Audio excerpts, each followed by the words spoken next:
자, KBS 사장이 출석했고요. 보도본부장도 배석했습니다. 야당 의원이 묻습니다.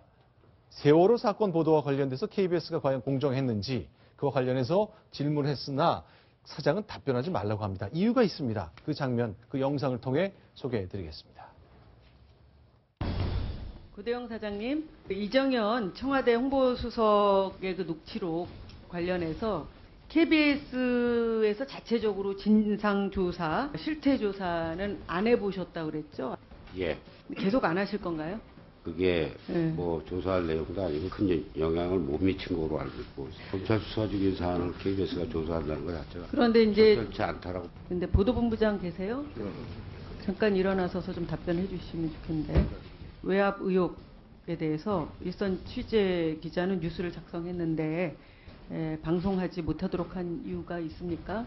기사와 관련해 갖고 직접적으로 나갔냐 안 나갔냐를 국정감사장이지만 보도 책임자한테 직접 물으시는 건 사실상 언론자의 침해의 소지가 있다라고 좀 보여집니다.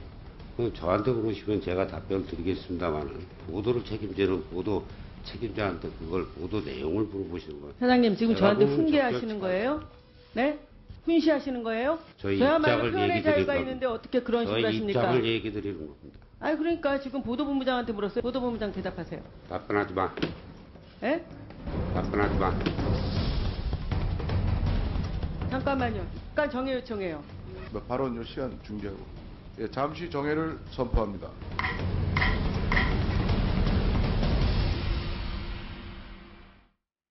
지금 이제 두 개의 상임위를 보니까요. 글쎄요, 상임위가 달라서 그런지 서울대 의대 교수한테도 굉장히 소리가 컸지만 KBS 사장한테 소리가 굉장히 작네요. 예. 아까 서울대 의사 또 서울대 병원을 상대로 한 것은 제가 볼 때는 의원들이 지나치게 불필요하게 고압적이었다고 본다면 지금 이 사안 미방위에서의 저 문답은 고대영 KBS 사장이 지나치게 고압적이었다. 말하자면 국회에서 물론 기관의 대표이기 때문에 사장이 주된 답변자인 건 맞습니다. 그러나 필요에 따라 경우에 따라서는 그 다른 배석자에게도 물을 수 있는 겁니다. 근데 그것에 대해서 물론 그 고대영 사장은 개개의 기사에 대해서 국회의원들이 감나라 떡나라 하는 식이 되면 예를 들어서 보도의 자유, 언론의 자유가 침해될 수 있다는 원론적인 아까 명분은 세웠습니다만 실제로 그런 보도를 했느냐 안 했느냐라는 사실관계 확인을 국회의원이 구체적으로 묻고 있는데 이 부분에 대해서 언론 자유 침해가 있으니까 대답하지 마라고 더구나 그 실제로 보도본부장이 답변을 받았는데 그에 대해서 답변하지 말라는 것은 국정감사에 대한 의원의 질문권, 의원은 국민을 대표하는 국민 대표 기관으로서 묻고 있는 건데 이 부분을 자칫 국정감사에 대한 그 취지를 거스르고 어떤 그 본분의 그 기관장으로서의 본분을 벗어난 행위로 비판받을 소지가 있어 보입니다. 지금 그 유승희 의원의 질문을 통해서 보면 이제 두 가지를 좀 고민해야 될 것 같습니다. 첫 번째로는 그 어떤 내용의 보도였느냐, 그 보도가 도대체 내용이 무엇이었느냐, 어떤 과정을 통해서 뉴스를 만들었느냐 이런 질문이 좀 더 구체적으로 있었다면 KBS 쪽에서는 그거야말로 언론 자유의 본질을 침해하는 거니까 안 됩니다. 이렇게 반론을 제기할 수 있었을 것 같고요. 두 번째로는 그 유승희 의원이 질문 내용 한 것처럼 두 번째로는 보도가 있었는데 어떤 외압 때문에 보도가 못 나간 거 아니냐 이렇게 물어볼 수는 충분히 있다고 봅니다. 그렇다면 보도본부장이라는 뉴스 제작의 총책임자가 직접 나와서 그 부분에 대해서는 언론 자유를 침해할 소지가 있기 때문에 제가 밝힐 수는 없습니다만 설명을 못 드려서 죄송합니다. 이렇게 설명을 하든지 아니면 별거 없었어요. 뉴스가 함량 미디어였기 때문에 제 결정으로 못 나가겠습니다. 이렇게 설명할 수도 있었거든요. 그런데 부득이 고대영 사장이 보도본부장에게 하지마 라고 하는 것은 그거야말로 KBS의 내부적으로 어떤 의사소통 과정에서 내지는 뉴스 제작 과정에서 사장이 적극적으로 개입을 하고 있다는 거를 보여주는 것 아니냐. 이런 좀 안타까운 장면인 것 같습니다. 근데 저 지금 화면에 보이시는 것처럼요. 야당 의원이 질을 한 것은 저런 사정이 있습니다. 왜냐하면 이정현 당대표가 당시 홍보수석이었을 때 보도본부장에게 전화를 해서 이 기사는 어렵고 뭐 도와줘. 좀 어떻게 해야 되는 거 아니야? 라고 청탁을 하는 모습이 이제 공개가 됐기 때문이잖아요. 자, 이것이 계속 이어지면서 결국 KBS 사장을 상대로 야당 의원들이 질문을 했습니다만 보도본부장으로부터는 답을 들을 수 없었습니다. 자, 자, 이제 KBS가 이제 공영방송으로서 국회에서 감사를 받기 때문에 결국 사장이 출석해야 되는 것인데 결국 매년 좀 아슬아슬한 장면이 있다가 올해는 좀 이런 충돌 장면이 있었습니다. 자, 그럼 다음 상황이 한 번 더 보겠습니다. 미방이 계속 교육문화위원회를 좀 가봤으면 좋겠는데요. 자, 미르와 K재단, 논란이 계속되고 있습니다. 현재, 글쎄, 어느 정도까지 와 있습니까? 일단 그 미르와 K 스포츠재단 핵심 인물로 지금 차은택 감독이 부상이 돼 있는데요. 그런데 이 차 감독의 대부로 통하는 사람이 이 송성각 한국콘텐츠진흥원장입니다. 네. 그런데 이 송성각 진흥원장에 대해서 이정현 새누리당 대표가 이게 질타를 하는 장면이 오늘 국감에서 연출됐습니다. 자, 그러니까 화면에 보이는 저분인데요. 대통령 옆에 바로 서 있는 남성입니다. 차은택 씨라고 뮤직비디오를 찍는 분이죠. 자, 대통령과 같이 서서 같이 행사를 진행했고 굉장히 주목을 많이 받는 분이잖아요.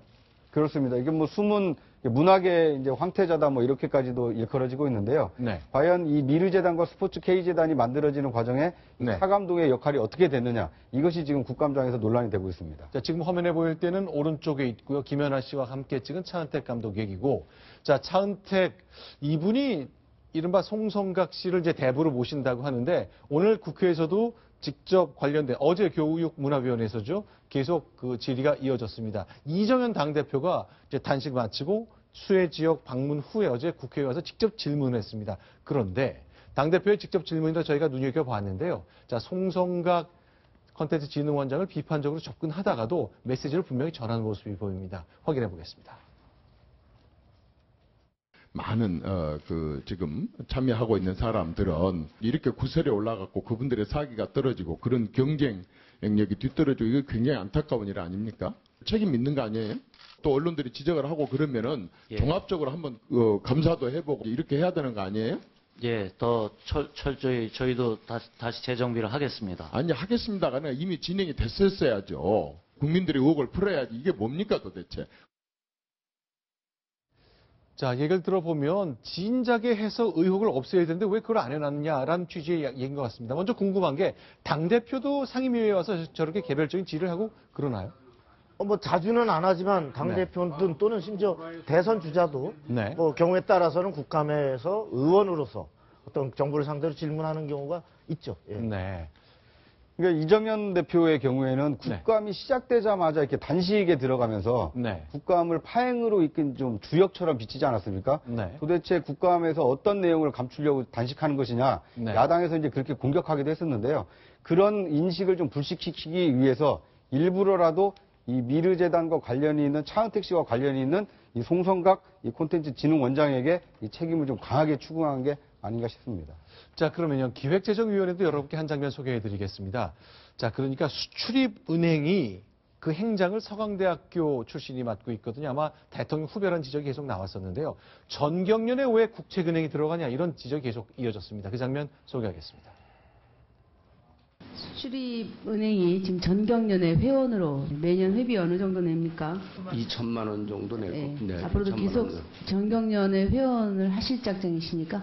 여태까지 계속 해왔고, 계속 할 생각입니다. 정부가 만든 은행이 왜 대기업 재벌들의 사교클럽에 왜 계속 있어야 된다고 생각하십니까? 국민들이 지금 전부 전경련을 해체하라는 거 아닙니까? 검토하시겠어요, 안 하시겠어요? 검토해 보겠습니다. 네. 친박이다, 대통령님과 같은 학교 나왔다, 여러 가지 오해를 받으시잖아요. 불편하시죠? 네. 그거 끊고 싶으시죠? 네. 전경련 탈퇴 언제까지 마무리하실 거예요? 아주 신중하게 검토를 하겠습니다. 자, 이덕훈 행장 신중하게 검토하겠다. 여기 요즘 이제 미르재단, 그러니까 K스포츠재단 때문에 전경련이 이제 야당의 비판의 대상이 되고 있거든요. 자, 관련해서 수출입은행까지 이제 거론이 된 상황이 왔습니다. 근데 이건 어떻습니까? 할 수 있는 건가요? 아니면 글쎄요, 수출입은행 같은 국책은행은 전경련에서 빠지는 게 맞는 건가요? 답을 좀 딱 일도양단으로 내릴 수 있는 건지 모르겠네요.